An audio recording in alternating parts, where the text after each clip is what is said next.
आजची पत्रकार परिषद हे जावली पंचायत समितीमध्ये सभापती निवडीमध्ये जो काय गोंधळ झाला आणि लोकांमध्ये संभ्रम निर्माण झाला तो क्लिअर करण्यासाठी होती।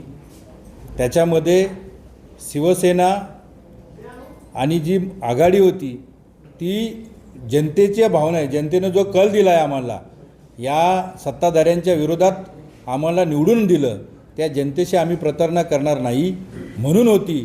आणि त्या ठिकाणी आम्ही आघाडीचे सगळे नेते असतील, शशिकांत शिंदे साहेब असेल, आम्ही सगळ्यांनी ठरवलेलं होतं ईश्वर चिठ्ठीवरती जायचं। पण अचानकच शशिकांत शिंदे साहेबांनी त्या ठिकाणी तटस्थ राहण्याची भूमिका का घेतली हा आम्हालाही पडलेला प्रश्न आहे आणि जावलीच्या जनतेलाही पडलेला प्रश्न आहे।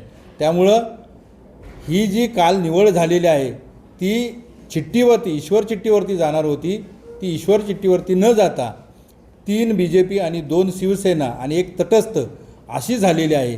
त्यामुळं अशी का झाली हा आम्हाला पडलेला प्रश्न आहे आणि याचं उत्तर आदरणीय शशिकांत शिंदे साहेबांकडून घ्यावं।